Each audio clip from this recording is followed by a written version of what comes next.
សួរបងប្អូនកូនខ្មែរទាំងអស់គ្នាខ្ញុំឃើញថាមានបងប្អូនមួយចំនួនអ៊ំពូមីងឬក៏មានទាំងប្រសក់ទាំងប្រសងនឹងចេញមកបកស្រាយឬក៏ពីបញ្ហាអី1 2 3អីចឹងទៅហើយខ្ញុំនិយាយនេះខ្ញុំសូមអធិស្ឋានអាចថាប៉ះពាល់ទៅដល់ idol អ្នកណាខ្លះណាប៉ុន្តែនេះគ្រាន់តែជាចំណុចមួយដែលខ្ញុំចង់ចែករំលែកហើយខ្ញុំក៏សង្ឃឹមថាដែលយើងដើរកិច្ចការងារសង្គមនេះយើងមិនធ្វើអ្វីទៅតាមអ្វីដែលគេចង់ធ្វើណាយើងកូនខ្មែរយើងចេះតែនាំគ្នាចង់និយាយថាអូខ្ញុំចង់ប្រឆាំងជាមួយនឹងរដ្ឋាភិបាលហើយខ្ញុំចង់មានការផ្លាស់ប្ដូរហើយខ្ញុំចង់មានការរួបរวมក៏ប៉ុន្តែខ្ញុំចង់សួរបងប្អូនដែលកំពុងតែចង់ប្រឆាំងនឹងមួយចំនួនហ្នឹងហើយខ្ញុំចង់សួរថាតើយើងធ្វើកិច្ចការងារសង្គមកន្លងមករាប់សិបឆ្នាំកន្លងមកហ្នឹងសួរថាគេធ្លាប់បញ្ជូនចារកិច្ចចារកម្មដែរឬក៏អត់ណាគេធ្លាប់មែនអត់គេធ្លាប់ទី1ទី2ខ្ញុំចង់សួរអ្នកប្រឆាំងអស់លោកទាំងឡាយដែលគាត់ចង់ប្រឆាំងហ្នឹងណាសូម្បីតែខ្ញុំក៏ខ្ញុំប្រឆាំងមួយរដ្ឋាភិបាលដែរដោយសារអីដោយសារតែឃើញទង្វើអយុត្តិធម៌ជាច្រើនតែចង់សួរថាតើនៅពេលដែលយើងចង់ប្រឆាំងជាមួយរដ្ឋាភិបាលហ្នឹងយើងមានកលឹះឬយើងមានចំណុចក្នុងការចេះប្រើមនុស្សដែរឬទេណាបើសិនជាយើងអត់មានរបៀបឬក៏កលឹះចេះប្រើមនុស្សទេណាមិនបាច់ប្រឆាំងទេប្រឆាំង1000ឆ្នាំទេក៏ប្រឆាំងអត់ឈ្នះគេដែរដោយសារអីរបបមួយនេះគេមិនដែលទុកឲ្យយើងដេកប្រឆាំងគេស្រួលទេគេនឹងបញ្ជូនមនុស្សគេបញ្ជូនចារកិច្ចចារកម្មមកហើយណាអានោះជាចំណុចមួយដែលយើងត្រូវពិចារណាដែរហើយទី2សួរថាតើយើងប្រឆាំងនឹងរាល់អ្នកប្រឆាំងទាំងឡាយហ្នឹងបើសិនជាផ្លាស់ប្ដូររដ្ឋាភិបាលបានតើយើងចង់សម្លាប់អ្នកដែលកំពុងតែគ្រប់គ្រងរបបតកូលហ៊ុនឬក៏គេចេញមុខថាអរគុណសន្តិភាពនឹងសម្លាប់ចោលទាំងអស់ឬក៏យ៉ាងណាណាព្រោះរបបតកូលនេះណាគាត់អាចប្រើបានគ្រប់មនុស្សគាត់អាចប្រើបានគ្រប់មនុស្សជាពិសេសអ្នកដែលមានចំណុចខ្សោយហើយប្រជាពលរដ្ឋខ្មែរយើងមានចំណុចខ្សោយច្រើនណាស់អញ្ចឹងមកថាហើយបើសិនជាគេអាចប្រើបានគ្រប់មនុស្សគេមានចំណុចខ្សោយចាប់បានគ្រប់មនុស្សបែបហ្នឹងសួរថាតើយើងនៅពេលដែលយើងប្រឆាំងហើយយើងផ្លាស់ប្ដូរអំណាចនឹងបានហើយតើយើងត្រូវសម្លាប់អ្នកដែលគ្រប់គ្រងគណៈបកប្រជាជននៅក្នុងស្រុកខ្មែរចោលទាំងអស់ឬក៏យ៉ាងណាខ្ញុំចង់សួរបែបហ្នឹងបើយើងអត់ចេះពីយុទ្ធសាស្ត្ររបៀបប្រើមនុស្សទេហើយបើយើងអត់ចេះពីរបៀបក្នុងការមើលមនុស្សទេហើយបើយើងអត់ចេះពីរបៀបក្នុងការការពារក្រុមទេណាអាហ្នឹងមិនបាច់ចាំតស៊ូទេមលាយក្រុមចោលទៅមលាយចោលទៅកុំធ្វើអីទៀតណានៅក្នុងសម័យនេះណាហ៊ុនសែនមិនដែលឲ្យអ្នកណាប្រឆាំងគាត់បានសុខស្រួលទេហើយមនុស្សដែលគាត់បញ្ជូនមកក៏បញ្ជូនមកសត្វអ្នកគេចេះដឹងហើយអ្នកចេះដឹងអស់ទាំងហ្នឹងមួយចំនួនក៏ត្រូវបានគេគៀបសង្កត់អីបែបហ្នឹងចឹងទៅប៉ុន្តែសំខាន់យើងមើលក្នុងការងារដែលយើងធ្វើនេះតើមានលទ្ធផលល្អសម្រាប់ប្រជាពលរដ្ឋខ្មែរឬក៏យ៉ាងណាណែអ្នកខ្លះណាតាំងខ្លួនឯងជាអ្នកស្នេហាជាតិតាំងខ្លួនឯងជាអ្នកអីមួយចេះពីរចេះបីយ៉ាងហើយបើសិនជាបានដំណឹងអីមួយថ្មីអីនិយាយពីខំប្រឹងហែកឲ្យខ្ទេចហើយមកអំនួតថាខ្លួនឯងអូខ្ញុំអស្ចារ្យខ្ញុំជាហេរ៉ូខ្ញុំជាអ្នកដែលដឹងរឿងមុនគេខ្ញុំជាអ្នកដែលដឹងអាកំបាំងមុនគេចង់សួរបកទៅវិញបានអីមកវិញណាសួរតើបានអីមកវិញនៅខណៈដែលយើងអត់ទាន់ចេះប្រើឬក៏អត់ទាន់ចេះពីរបៀបធ្វើការឬក៏អត់ទាន់ចេះដឹកនាំមនុស្សឬក៏អត់ចេះថាយើងដឹងថាពីរបៀបធ្វើការបែបណាយើងសួរគ្នាសួរមេដឹកនាំឬក៏សួរអ្នកណាដែលថាយើងទុកចិត្តសិនណាកុំអីឡើងមកផ្ទុះវែងញែកខ្ញុំឯងជាអ្នកស្នេហាជាតិខ្ញុំឯងជាអ្នកមនុស្សអស្ចារ្យខ្ញុំឯងជាអ្នកដែលដឹងរឿងអាកំបាំងមុនគេឈប់បានឈប់ទៅចាស់អស់ហើយណាខ្ញុំមើលហើយខ្ញុំទើសភ្នែកហើយបងប្អូនខ្លះអាចនឹងស្អប់ខ្ញុំណាប៉ុន្តែខ្ញុំនេះធ្វើនិយាយនេះខ្ញុំគ្រាន់តែចង់ឲ្យដឹងថារបបនេះគេមិនដែលទុកឲ្យយើងប្រឆាំងគេស្រួលទេបើប្រឆាំងស្រួលទេរបបតកូលហ៊ុនដួលអស់យូរហើយណាសូមផ្ដាំទៅបែបហ្នឹងយកការពិចារណាយកប្រយោជន៍ជាតិជាធំគុំយកខ្លួនឯងជាមនុស្សខ្លាំងគុំគិតថាខ្លួនឯងជាមនុស្សអស្ចារ្យណែយើងគិតថាខ្លួនឯងអស្ចារ្យប៉ុន្តែតកូលហ៊ុនគេមានមនុស្សនៅក្បែរគេមានអ្នកប្រឹក្សាយោបល់គេខ្លឹមខ្លាំងណាឲ្យដឹងគុំមានខ្លួនឯងបានអីចេះដឹងអីតិចតួចគុំមានអំនួតពេកខ្លួនឯងចេះមួយគេមានចេះ10ខ្លួនឯងខ្ពស់ជាងគេឯភ្នំខ្ពស់ក៏មានស្មើខ្ពស់ជាងភ្នំដែរណាសូមឲ្យពិចារណាត្រង់ចំណុចហ្នឹងឲ្យមែនតែនប្រយ័ត្នបែកបាក់គ្នាអត់អាចធ្វើការរួមគ្នាបានណាសូមផ្ដាំទៅប៉ុណ្ណឹងចាអរគុណច្រើន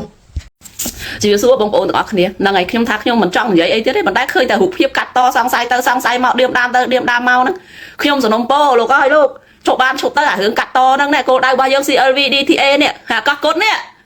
វាបាត់តាណាទៅបងប្អូននៅជប៉ុននេះគាត់ធ្វើអត់មានណាជួយផ្សព្វផ្សាយទេមួយហ្នឹងខំប្រឹងហែកហួរគ្នាណាមិនហែកហួរហ្នឹងឬក៏ជន់អាមនុស្សនៅធម្មតាត្រឹមជាមនុស្សទេណាវាយយូចង់ឲ្យគេខ្លាយទៅជាបិសាចហើយគិតអីក្នុងខ្លួនហើយខ្លួនឯងតាំងខ្លួនជាអ្នកជាថាបតៃជាអ្នកស្នេហាជាតិណាហើយមិនរាល់ថ្ងៃហ្នឹងព្រមតែប្រឆាំងមួយហ៊ុនសែនហ្នឹងប្រឆាំងយកតំណែងឬក៏ចង់បានអីរាល់ថ្ងៃប្រឆាំងឲ្យប្រទេសជាថាបតៃហើយប្រទេសជាថាបតៃយកទៅធ្វើអីយកទៅដើម្បីចេះរួបរวมចេះស្រឡាញ់ចេះអាណិតអាសូរគ្នាក្នុងនាមជាប្រជាពលរដ្ឋហ្នឹងហើយដល់ពេលរាល់ថ្ងៃហ្នឹងមើលឃើញអីរាល់ថ្ងៃហ្នឹងមិនមែនជាតិនិយមទេគឺអញនិយមរាល់ថ្ងៃយើងមើលឃើញខ្ញុំមើលឃើញថាអញ្ចឹងហើយខ្សត្រតែរៀនខ្សត្រដល់បណ្ឌិតហើយអ្នកខ្លះរៀនជាគ្រូសាស្ត្រាចារ្យអីគ្រប់សពបែបយ៉ាងតាំងប្រសក់តាំងប្រសងហ្នឹងរៀនបានច្រើនណាប៉ុន្តែដល់ពេលយូរទៅអាគោលដៅ CLV DTA អាកោះកុដហ្នឹងលេងផ្សាយបងប្អូននៅជប៉ុនអត់មានបណ្ណាជួយផ្សាយគ្នាទេហើយអា Facebook កំពុងល្បីហ្នឹងតែល្បីតែរឿងទៅយើងទទួលដឹងខ្ញុំមិនចង់និយាយប៉ះពាល់ឈ្មោះបណ្ឌិតសេងសេរីទៀតទេតែគាត់ថាឃើញគាត់ជាចារកម្មជាចារជនហើយទុកគាត់ចោលណាហើយក្នុងនាមយើងជាមនុស្សជាខ្មែរជាអ្នកកាន់ធម៌ពុទ្ធសាសនាហើយយើងដឹងហើយថារបបតកូលហ៊ុនរាល់ថ្ងៃវាដេរឆានកម្រិតណាបើថាវាវាយវាតាមសម្រាប់វាតាមយាយវាសម្រាប់វាអត់មានអាណិតអាសូរអីទេហើយចុះយើងតាមខ្លួនឯងជាអ្នកជាថាបតៃនេះគិតអាម៉េចណាបើបានវាយមិនដកដៃសោះឬក៏វាយទៅអចេញសញ្ញាបត្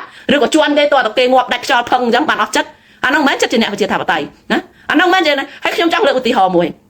សូម្បីតែគូប្រកួតក៏គេមិនមែនវាយនៅក្នុងលើសាយវាណាបើសិនយើងមកខាងទៀតដួលក៏គេមិនមែនទៅវាយជន់តងាប់ដែរគេមានអាញាកដាលខាត់ណាហើយមួយទៀតខ្ញុំលើកឧទាហរណ៍ដូចជាមាននគរកនគរខហើយឧទាហរណ៍តែយើងនគរកចាស់ហើយយើងទៅវាយបានតែត្រឹមតបនគរខទេហើយនឹងច្រាមទៅតបនគរខហ្នឹងមិនមែនហើយយើងអត់មានទៅរកអាកន្លែងគោលដៅដែលយើងទៅទេមែនខ្ញុំចេះឆ្ងល់នេះចាស់អស់ហើយពួកខ្ញុំឯងជាយុវជននៅថៃនៅកូរ៉េនៅជប៉ុនឯងកំពុងតែមើលចុះហើយចាស់ហ្នឹងមិនបានវិញទិសដៅអញ្ចឹងអត់វិញគោលដៅអញ្ចឹងហើយចុះឲ្យពួកខ្ញុំទៅរកមេដឹកនាំឯណាល្អមកត្រឹមត្រូវអញ្ចឹងនេះដល់យូរទៅវាយអ្នកនេះវាយអ្នកនោះអត់ថាប្រសឲ្យចាស់ប្រសំនឹងស្អីដែរណានិយាយមែនតើដល់ពេលអញ្ចឹងហើយចាំសញ្ញាបត្រដែលខ្ញុំចាញ់ឲ្យសញ្ញាបត្រហើយចាំបានប្រមាណឬជេតអត់សញ្ញាបត្រមែនយើងបានរៀនបានខ្ពស់ដល់បណ្ឌិតដល់អីអស់ហើយបានសញ្ញាបត្របណ្ឌិតអស់ហើយនៅសញ្ញាបត្រគេមួយទៀតមែនឬក៏សញ្ញាបត្រជាន់គ្នាមួយទៀតមែនខ្ញុំឆ្ងល់ចេះណែទីទៀតហ្នឹងកូរ៉េគេធ្វើបាតកម្មដែរហើយតាមបណ្ដាប្រទេសនេះធ្វើបាតកម្មសួរធ្វើទៅអីដើម្បីឲ្យរដ្ឋាភិបាលរៀបចំឯកសារទៅប្តឹងនៅតុលាការអន្តរជាតិ ICJ ណាតន់អត់លោកបណ្ឌិតទាំងពួងតន់អត់អារឿងកិច្ចការងារប្រទេសជាតិអត់ខំទេខ្ញុំដឹងនេះខ្ញុំនិយាយសូមអធិស្ឋានបងប្អូនកូនខ្មែរយើងមួយចំនួនធំយើងមើលឃើញថាបងប្អូនខ្មែរទាំងអស់គាត់ស្រឡឹងមើលឃើញខាងក្រៅគាត់ចេះវិនិច្ឆ័យហើយគាត់ពេញចិត្តអ្នកណាមិនពេញចិត្តអ្នកណាហើយចុះអាខ្លួនឯងតាំងខ្លួនឯងជាអ្នកស្នេហាជាតិជាតាំងខ្លួនឯងជាថ្នាក់ដឹកនាំតាំងខ្លួនឯងជាសេនាប្រមុខនេះហើយមានបានរៀបចំផែនការអីនៅឬក៏មួយបានខ្លាំងតាមបណ្ដាញសង្គមនឹងទេតែថាបានខ្លឹមតែខាងក្រៅតាមបណ្ដាញសង្គមទេខាងក្នុងប្រហោងក្នុង Discord ណាប្រយ័ត្នកូនខ្មែរទាំងអស់គ្នាប្រយ័ត្នគេអានេះវាយគេប្រយ័ត្នពៀនឹងវាឆ្លងគេវាយវិញព្រោះអីមនុស្សបទុជនមិនមានអ្នកណាល្អឥតខ្ចោះទេយើងទទួលដឹងណាយើងទទួលដឹងទាំងអស់គ្នាមិនមែនប្រពុតទេប្រពុតត្រាស់ដឹងទេយើងជាមនុស្សណាហើយយើងធ្វើការទៀមទានេះគឺទៀមទាឲ្យរកឲ្យយុត្តិធម៌ណារកយុត្តិធម៌ហើយមានការសន្តោសមេត្តាដល់ប្រជាពលរដ្ឋខ្មែរដែលទុនខ្សោយដែលកំពុងតែរងគ្រោះរងនៅអយុត្តិធម៌ណាហើយចាំបើយើងអត់មានគិតរឿងគោលដៅហ្នឹងហើយយើងអត់មានចិត្តមេត្តាធម៌អត់មានស្វែងរកយុត្តិធម៌ផងគិតថាណាប៉ះអញអាលៀកប៉ះអញអាលៀកអាហ្នឹងមិនមែនគេហៅចិត្តនិយមអស់លោកទាំងឡាយនេះខ្ញុំថាបើសិនជាបងប្អូនប្រជាពលរដ្ឋប្រជាជនសាមញ្ញធម្មតាគាត់ចេះវិភាគគាត់ចេះតែនិយាយតាមបណ្ដាញសង្គមអាហ្នឹងជារឿងមួយហើយចោះយើងនេះជាក្បាលម៉ាស៊ីនយើងនេះជាអ្នកល្បីជាអ្នកមានគេគ្រប់គ្រងជាអ្នកមានប្រជាប្រិយភាពនេះហើយចុះបង្វែងគោលដៅហើយចុះឲ្យក្មេងៗដូចពួកខ្ញុំទៅណាមានឆ្ងល់អត់មានសួរខ្លួនឯងអត់ឬក៏ជេនឹងវាមិនទាន់ធ្លាក់សញ្ញាបត្រមកទេឬក៏វាយគ្នាមិនទាន់ធ្លាក់សញ្ញាបត្រមកទេទើបមិនទាន់អស់ចិត្តខ្ញុំវាឆ្ងល់ហើយបើថាសូមបានឈប់ទៅលោកហើយលោកកោះកុដណាយើងនិយាយពីរឿងកោះកុដធ្វើបាតកម្មដើម្បីកោះកុដជួយផ្សព្វផ្សាយផងហើយឈប់ទៅតាំងប្រសក់តាំងប្រសងតាំងបណ្ឌិតតាំងអនុបណ្ឌិតហ្នឹងឈប់ទៅអាខ្លាំងហ្នឹងអារឿងបណ្ឌិតហ្នឹងរឿងអាអ្នកបកកាយវិភាគខ្លាំងហ្នឹងដូចវាអស់ចាជាងប្រជាជនសាមញ្ញទៀត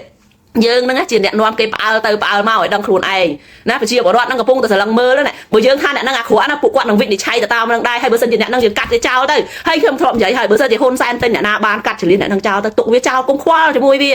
អញ្ចឹងមានន័យថាហ៊ុនសែនទិញអាមនុស្សហ្នឹងវាអត់ត្រូវទេវាអត់តម្លៃទេណាប៉ុន្តែនៅពេលខ្លះក៏យើងឃើញថាភាពអយុត្តិធម៌ក៏វាមានភាពយុត្តិធម៌ក៏វាមានប៉ុន្តែសូមឲ្យកុំគិតរឿងអនិយមពេកណាហើយមនុស្សនៅធម្មតាអញ្ចឹងទេកុំវាយឲ្យគេរហូតដល់គេខ្លាចទៅជាបិសាចហើយពួកអស់លោកដែលកំពុងតែវាយថាតាំងខ្លួនជាបណ្ឌិតអីហ្នឹង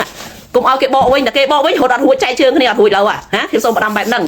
អញ្ចឹងបានថាសូមឲ្យមានចិត្តមេត្តាធម៌ផងក្នុងនាមយើងចង់ដណ្ដើមឬក៏ចង់បានប្រទេសប្រជាធិបតេយ្យសូមឲ្យខ្លួនឯងមានចិត្តជាអ្នកប្រជាធិបតេយ្យផងកុំមានចិត្តអនិយមជ្រុលពេកអាណាប៉ះម្បានអញ្ចឹងកើតទេហើយបើនេះរបបតកូលហ៊ុនណាវាជាមនុស្សដេរឆានដែលថាវាចង់ស្លាប់អ្នកណាស្លាប់អ្នកហ្នឹងវាអត់មានចិត្តមេត្តាធម៌ទេហើយយើងនឹងស្អីដែរអ្នកដែលតាំងខ្លួនជាប្រជាធិបតេយ្យនេះមានមេត្តាធម៌ក្នុងខ្លួនអត់ឬក៏យើងថាមានគោលដៅនៅក្នុងខ្លួនអត់បើថាយើងមានគោលដៅទេណាកុំរវល់ជាមួយឆ្កែភុះតាមផ្លូវហើយសូមបានឈប់ទៅលោកអើយចាំបានសញ្ញាបត្រនេះខ្ញុំឲ្យណាខ្ញុំនឹងចងក្រងពីកូរ៉េទៅឲ្យនិយាយមែនដូចវាមិនទាត់អស់អើយเราចាស់អស់ទៅលេងចង់វិញមិនបានសក់ពីពណ៌ចង់វិញភពមែន